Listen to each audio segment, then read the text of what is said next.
क्या आपके गाल भी लाल हैं? क्या आपके गाल देखकर आपके पति फिदा हो जाते हैं? या फिर क्या आपके गाल आपकी किस्मत बदल सकते हैं? क्या आपको पता है किसी भी तरह के गाल को लाल लाल कैसे बनाया जा सकता है? आज आपको बताऊंगी क्या कहते हैं आपके गाल, कैसे होते हैं गुलाबी गाल, कैसे मिलते हैं गुलाबी गुलाबी गाल। आपको गाल का कमाल भी बताऊंगी। आपके गाल आपके भाग्य, आपकी किस्मत के जैसे जगा देंगे। जी हाँ, कैसे होगा ये जानिए, और आपको आपके गाल से जुड़ा हुआ शकुन और अपशकुन भी बताऊंगी। चलिए बात करते हैं आज के पहले महाउपाय की। क्या फाइनेंशियल परेशानियां, आर्थिक परेशानियों से जूझ रहे हैं आप? तो आर्थिक परेशानियों को खत्म करने के लिए, मुक्ति पाने के लिए गणपति जी की नियमित पूजा करनी चाहिए। इसके अलावा सफ़ेद गुंजा को एक शीशी में, यानी कि एक छोटी सी बॉटल में गंगा जल में डालकर डेली श्री सूक्त का पाठ करें, उसको सामने रखकर, और वेंसडे को खास तौर से प्रसाद चढ़ाकर पूजा करें। देखिए प्रॉब्लम कैसे सॉल्व होती है। अच्छा मुझे एक बात बताइए, आपके गालों का रंग क्या है? ये रेडिश हैं, पिंकिश हैं, या फिर येलोइश पीले रंग के हैं, या ब्राउनिश कलर के हैं? आपको शायद पता नहीं होगा, आपके गालों का कलर जो है आपका हर राज खोल देता है। अगर आपको किसी के बारे में पता करना है तो उसके गालों का रंग देख लीजिए, और फिर जो मैं बता रही हूँ उसको अच्छे से ध्यान में रख लीजिए। सामने वाले का एक एक राज खुल जाएगा। गालों का रंग लाल होता है। एक्चुअली जिन लोगों के गालों का रंग नेचुरली लाल होता है वो थोड़े गुस्से वाले होते हैं। छोटी छोटी बातों में ही इन्हें गुस्सा आ जाता है। ये लोग बहुत ज़्यादा साहसी होते हैं, लेकिन तुरंत एग्रेसिव भी हो जाते हैं। अगर गालों का रंग नेचुरली पिंक हो, जिन लोगों के गालों का रंग नेचुरली पिंक होता है, ऐसे लोग संतुलित होते हैं। किसी भी स्थिति में खुद को बहुत अच्छे से सेट कर लेते हैं। हर काम को अपने तरह से करना पसंद करते हैं। इन लोगों को जीवन में कई उपलब्धियां हासिल होती हैं। अगर गालों का रंग येलोइश होता है तो ये रंग बीमारी का प्रतीक है। ऐसे लोगों में शक्ति की कमी पाई जाती है। ये लोग डरे हुए होते हैं, एनर्जी भी कम होती है। गालों का रंग अगर व्हीटिश है, गेहुआ है, तो ऐसे लोगों का रंग आप देख सकते हैं आम गेहुआ ही होता है। ऐसे गाल वाले लोग सामान्य होते हैं। मुश्किल वक्त में आसानी से खुद को ढाल सकते हैं। इन्हें मेहनत के कई दूसरे बड़े काम भी करने पड़ सकते हैं लाइफ में। अगर गाल भरे हुए हों, जिन लोगों के गाल ज़्यादा भरे हुए होते हैं, ये लोग मोटे शरीर वाले, भोगी, समृद्ध और विलासी होते हैं। इनका मानसिक विकास शरीर की अपेक्षा कम होता है। जिनके गाल नॉर्मल होते हैं, ऐसे लोगों के गाल चिकने और चमकदार भी हों तो शारीरिक और मानसिक रूप से मजबूत होते हैं। इन लोगों में आकर्षण अधिक होता है। ये व्यवहार में बहुत अच्छे होते हैं। जिनके गाल बिल्कुल सूखे होते हैं और रूखे भी होते हैं, वो उल्टा सीधा खाते हैं, मानसिक चिंता, दुख देने वाले होते हैं। ऐसे लोग गुस्सैल, चिड़चिड़े और जीवन में कई बार असफल होते हैं। गुलाबी और सामान्य गाल, इस प्रकार के गाल सामान्य भरे हुए गुलाबी रंग के और चिकने होते हैं। ऐसे गाल वाले व्यक्ति सौंदर्य, सहनशीलता, चतुराई, मेहनत, उदारता, आकर्षण, समृद्ध सब कुछ होते हैं। अगर गालों का रंग बिल्कुल सफ़ेद हो, जैसे वाइटिश हो, तो ऐसे लोग सेहत के साथ इनमें कुछ प्रॉब्लम चलती है। इन्हें निराशा रहती है। ये लोग आलसी भी हो सकते हैं। इन लोगों में सब कुछ निश्चित होने की भावना होती है। ये हर काम को अपने ही ढंग से करना पसंद करते हैं। एक और बात, किसी का उठा होता है तो किसी का दबा होता है। आपका गाल कैसा है? अभी तो मैंने सिर्फ गाल के रंग पर बात की है। गाल कई तरीके के होते हैं, उस पर बात करना भी बाकी है। अभी आगे बढ़ते हैं। चलिए बात करते हैं आज के दूसरे महाउपाय की। अगर लड़की की शादी नहीं हो रही है और ऐसे में शादी की बाधा को दूर करने के लिए लड़की को चाहिए कि वो थर्सडे को व्रत रखे और थर्सडे के मंत्र के साथ पूजा करे। इसके अलावा पुखराज या सुनहला भी अपनी इंडेक्स फिंगर में पहन सकती है। छोटे बच्चों को थर्सडे को पीले कपड़े दान करें। देखिए, आपके गालों को लाल बनाने के लिए मैं पूरी तैयारी के साथ आई हूँ। मेरे पास आपके लिए बहुत कुछ ज़रूरी इन्फॉर्मेशन है और आपके लिए तो मैं कहीं भी कुछ भी कर सकती हूँ, आप जानते ही हैं। आज देखिए कि मेरे पास आपके लिए कितनी सारी टिप्स हैं। ये सब चीज़ें फॉलो करने के बाद आपके गाल कुछ ऐसे हो जाएंगे। गालों पर नींबू का जूस लगाकर, नींबू निचोड़कर छिलके में कुछ देर के लिए मलें उसको। इससे झुर्रियाँ रहित हो जाता है, सुंदर हो जाता है। साथ ही मुंह धोने के बाद गालों को हथेलियों से थपथपाकर सुखाएं। इससे गालों में खून का प्रवाह बढ़ जाता है, झुर्रियाँ मिट जाती है। रोज सुबह शाम रुई में कच्चा दूध लेकर गालों को साफ करें। इससे रंगत निखर जाती है, गालों की चमक बढ़ जाती है। आयरन और कैल्शियम की कमी के कारण गालों पर कालापन छा जाता है। आंवले का मुरब्बा एक बड़ा नग डेली सुबह 2-3 बार अच्छे से 2-3 महीने तक रेगुलरली खाइए और एक बार खाइए। इससे गालों की रंगत में निखार आ जाता है। गाजर और एप्पल को कद्दूकस करके लच्छे मिलाकर खाने से गालों की स्किन साफ और गुलाबी हो जाती है। दूध में गुलाब की ताज़ी पत्तियों को पीसकर गालों पर डेली लगाएं। थोड़े दिनों बाद ही गालों को धो लें। आप थोड़े दिन इसको करिए और थोड़ी देर बाद धो लें।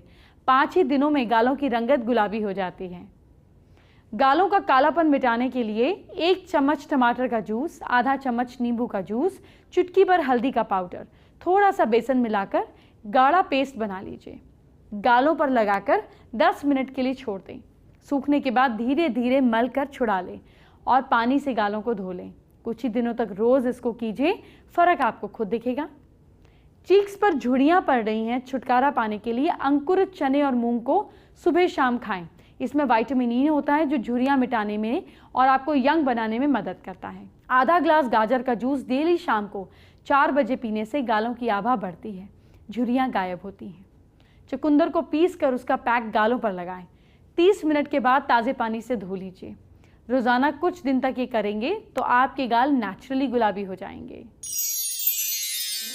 आइए तीसरे महा उपाय की बात करते हैं।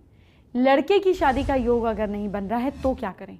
तो लड़के को चाहिए कि वो डायमंड या अमेरिकन जरकन अपनी रिंग फिंगर में पहने और छोटी बच्चियों को फ्राइडे के दिन सफ़ेद कपड़े दान करे। ये जो गाल आप देख रहे हैं ना, ये सिर्फ सुंदरता बढ़ाने का काम नहीं करते, ये गाल आपको मालामाल भी बना सकते हैं। जी हाँ, मैं जो कह रही हूँ वो हैरान कर सकता है, लेकिन गलत बिल्कुल नहीं है। आप गाल देखकर जानेंगे कि पैसा आने वाला है या नहीं। आइए आपको फटाफट से बता देती हूँ कैसे। आपने देखा होगा कि किसी के गाल उभरे होते हैं तो किसी के चिपके होते हैं, किसी के फूले होते हैं तो किसी के चौड़े होते हैं। समुद्र शास्त्र में गालों की इस बनावट के व्यक्ति के भाग्य के साथ जोड़ा गया है, उसकी फाइनेंशियल स्टेटस जो जानने का तरीका बताया गया है। कैसे? अब ये ध्यान से समझिए। जैसे किसी फीमेल या मेल के गाल भरे और फूले होते हैं, वो भाग्यशाली होते हैं। ऐसे व्यक्ति आम तौर पर पैसे में मजबूत होते हैं। जिनके गाल चिपटे होते हैं वो बहुत ही मेहनती होते हैं, ये अपनी मेहनत और लगन से अपनी मंजिल हासिल कर लेते हैं। जिनके गाल उभरे होते हैं, गुलाबीपन लिए हुए होते हैं और बड़े होते हैं, वो भाग्यशाली होते हैं। इन्हें कम परिश्रम के साथ ही जीवन में बड़ी सफलताएं मिल जाती हैं। इनके जीवन में आम तौर पर सुख खूब रहता है। जिस फीमेल और पुरुष के गाल चौड़े और फैले हुए होते हैं वो अपने काम में कुशल होते हैं और लोगों को प्रभावित करने वाले होते हैं। ऐसे लोग अपने काम में परफेक्ट होते हैं और यही इनकी सफलता का राज भी होता है। जिनके गाल का ऊपरी भाग, ये पार्ट उभरा हुआ होता है, उनमें लीडरशिप की क्वालिटी होती है। ऐसे व्यक्ति जहाँ भी जाते हैं अपना प्रभाव बना लेते हैं। राजनीति और मैनेजमेंट में काफ़ी सफल होते हैं। जिनके गालों में गड्ढे यानी कि डिम्पल नज़र आते हैं, ऐसे व्यक्ति दयालु और एनर्जेटिक होते हैं, काफ़ी शौकीन और रोमांटिक भी होते हैं, काफ़ी समझदार होते हैं। गालों का धंसा हुआ होना शुभ नहीं होता। गाल बताते हैं कि जीवन में काफ़ी संघर्ष करना पड़ा, इन्हें भाग्य का सहयोग नहीं मिलता। ये जीवन में जो भी हासिल करते हैं इसमें इनकी कड़ी मेहनत शामिल होती है। जिनके गाल अंदर की ओर बैठे होते हैं उन्हें जीवन में पारिवारिक परेशानियों का सामना करना पड़ता है। जब गालों की इतनी बातें हो ही रही हैं तो गाल से जुड़ा शकुन और अपशकुन कैसे भूल सकते हम? आप भी जानिए गाल से जुड़ा शकुन और अपशकुन। यदि आपका दाहिना गाल फड़के, अगर आपका राइट चीक फड़क रहा है तो इसका क्या मतलब होता है? ध्यान से सुनिए। इसका मतलब ये होता है कि आपके हेल्थ के सुधरने में कहीं कोई चांसेस, कोई देरी आ रही है।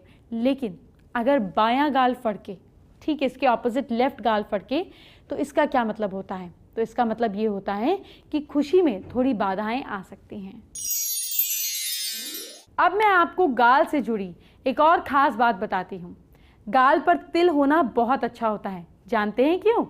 आइए जानते हैं, इस बारे में पूरी इन्फॉर्मेशन आपको देते हैं, नोट कर लीजिए। अगर दाएं गाल पे तिल हो तो ऐसा व्यक्ति धनवान, बाएं गाल पे तिल हो तो ऐसा व्यक्ति खर्चीला होता है। चलिए बात करते हैं शो के बीच में चौथे महा उपाय की। अगर घर में पैसे में बरकत नहीं है तो सबसे छोटे चलने वाले नोट का एक ट्रायंगुलर पिरामिड बनाकर घर के धन स्थान में रख दीजिए। आप इसको नॉर्थ में भी रख सकते हैं। जब धन की कमी होने लगे तो उस पिरामिड को बाएं हाथ में रखकर दाहिने हाथ से उसे ढककर कल्पना कीजिए कि ये पिरामिड घर में धन ला रहा है। कहीं से भी धन का बंदोबस्त हो जाएगा, लेकिन इसको पूरी श्रद्धा के साथ इस प्रयोग का आप यूजेज करें। चलिए अब एस्ट्रो स्पेशल का वक्त हो गया है। आपको बताते हैं एक खास चीज। देखिए, फीमेल्स में मेकअप के जरिए गालों को गुलाबी बनाया जा सकता है जिससे वो हेल्दी लगे और सबकॉन्शियसली हम आर्टिफिशियली चाहे सही एक रंग को आपके गालों पर ले आएं। लेकिन गालों से जुड़ी एक और ख़ास बात है जो मैं आपको बताना चाहती हूँ। कई बार हम अपने गाल पर, जैसे मैंने आपको बताया कि राइट गाल पे तिल होना बहुत अच्छा माना जाता है, आप अपने राइट गाल पर डेली एक तिल भी बना सकते हैं। अगर आपके चीक बोन्स बैठे हुए हैं तो डेली इसको पिंक ब्लश ऑन से पिंक कीजिए और तिल बनाइए। ऐसा करने पर आपके अंदर लीडरशिप क्वालिटी आ जाएगी। अगर परिवार में आपकी चलती नहीं है तो इसको लगातार 40 डेज बनाइए, पर दिन में नहीं, रात को भी बनाकर सोइए। ऐसा करने पर आपके अंदर लीडरशिप क्वालिटीज़ डेवलप हो जाएगी। जो चीज़ समुद्र शास्त्र में दी गई है और हमें उसको अपनी ज़िंदगी में उतारना है पर हमारे पास है नहीं, तो आप इसको अपने जीवन में लागू कर सकते हैं, इसको क्रिएट कर सकते हैं। पर क्रिएशन को लगातार 40 दिन तक करना पड़ेगा और आगे भी कंटिन्यू करना पड़ेगा, पर 40 दिन के अंदर इसके रिजल्ट्स आपको दिखने लगेंगे। तो ऐसा कीजिए और अपने भाग्य को खुद बनाइए। एंटरटेनमेंट की बात बाद में, पहले आपके कल की बात, आपके फ्यूचर की बात। क्या करें आप अपनी राशि के हिसाब से कि आपकी प्रॉब्लम्स यूं सॉल्व हो जाएं, जानते हैं। मेष राशि के लोग कल के दिन गरीब को कपड़ा दान कीजिए। लक आपको सपोर्ट कर रहा है कल 70%। वृश्चिक राशि के लोग कल शाम को घर में दिया जरूर जलाएं। किस्मत साथ दे रही है आपका 55%। मिथुन राशि के लोग गाय को रोटी खिलाइए आप। भाग्य साथ दे रहा है आपका 63%। कर्क राशि के लोग सुबह की शुरुआत गर्म पानी पी कर कीजिए। लक आपको सपोर्ट कर रहा है 59%। सिंह राशि के लोगों को कल के दिन पॉजिटिव सोचना है। किसी भी सिचुएशन में मन की स्थिति खराब नहीं करनी है। भाग्य साथ दे रहा है आपका 48%। कन्या राशि के लोग कल तुलसी माँ को जल दीजिए आप। भाग्य साथ दे रहा है आपका 68%। तुला राशि के लोग सुबह बुजुर्गों के पैर जरूर छुएं। किस्मत साथ दे रही है आपका 75%। वृश्चिक राशि के लोग काम में मन लगाइए आप। भाग्य साथ दे रहा है आपका 52%। धनु राशि के लोग गणपति जी की पूजा कीजिए। किस्मत साथ दे रही है आपका 46%। मकर राशि के लोग बाहर का खाना बिल्कुल ना खाएं। भाग्य साथ दे रहा है आपका 67%। कुंभ राशि के लोग घर की साफ सफाई अच्छे से करें। किस्मत साथ दे रही है आपका 60%। और मीन राशि के लोग डॉग्स को रोटी खिलाइए। भाग्य साथ दे रहा है आपका 71%। फेसबुक पर मेघा ने हमारे साथ अपनी समस्या शेयर की है। मेघा अपनी लव लाइफ में हो रही प्रॉब्लम्स का समाधान जानना चाहती हैं। अगली बार जब आप ऐसा सवाल करें तो प्रिसाइज रहें कि कैसी प्रॉब्लम आ रही है, ताकि मैं प्रिसाइज जवाब दे सकूं। खैर, लव लाइफ को बेहतर बनाने के लिए अपने बेडरूम में साउथ वेस्ट डायरेक्शन में एक हनी की बॉटल रखिए, शहद की बॉटल के नीचे अपने और अपने लवर की या अपने बॉयफ्रेंड की फोटोग्राफ को रखिए। ऐसा करने पर रिश्तों में, प्यार में मिठास बढ़ती है। शो के एंड में बात करते हैं आज के 5वें महा उपाय की। आपको बार बार याद किया है लेकिन फिर भी आपका मेमोरी स्ट्रांग नहीं है, याददाश्त स्ट्रांग नहीं है, तो आप ऐसे में कोई बहुत ज़्यादा टेंशन लेने की बात नहीं है। अगर कोई चीज़ याद नहीं होती है, आप हो या घर के बच्चे हो, तो ऐसे में पढ़ाई में भी इशू आ जाती है। पढ़ाई में भी अच्छे मार्क्स नहीं आ पाते और परीक्षा में बहुत नेगेटिव रिमार्क्स और ऊर्जा आपके अंदर आती है और दिमाग का एक कोना ये मानने लगता है कि पढ़ाई आपके लिए बेकार है। तो ये उपाय करीब करीब शाम को करें। खाना खाकर बाईं करवट 2.5 घंटे के लिए लेट जाइए, फिर 2.5 घंटे दाहिनी करवट लेट जाइए और 2.5 घंटे उठकर सीधे बैठकर पढ़ना चालू कर दीजिए। आप ये रात को सोते समय भी कर सकते हैं। अलार्म लगा कर लेफ्ट साइड, अलार्म लगा कर राइट साइड और फिर 5 घंटे बाद उठकर पढ़ने लग जाइए। इसको करने से आपके ब्रेन की इस ऐसे पोजीशन से आपके ब्रेन की 100% एक्टिविटी काम करने लग जाती है, पर शर्ती आप उस समय उठकर पढ़ना शुरू कर दें। देखिए ऐसे में आप 2.5 घंटे जो भी टॉपिक पढ़ेंगे वो आपको हमेशा के लिए मेमोरी में याद हो जाएगा। अब कल की बात कर लेते हैं। कल आपके संतान से जुड़ा एक व्रत है, इसलिए कल सिर्फ और सिर्फ आपकी संतान की बात होगी। जी हाँ, और बात करेंगे कैसे इस व्रत के जरिए आप अपने जीवन में खुशियाँ पा सकते हैं। इस बारे में कल ढेर सारी डिटेल में बात कल होगी। अभी मेरे जाने का वक्त हो गया है। Bye bye, take care.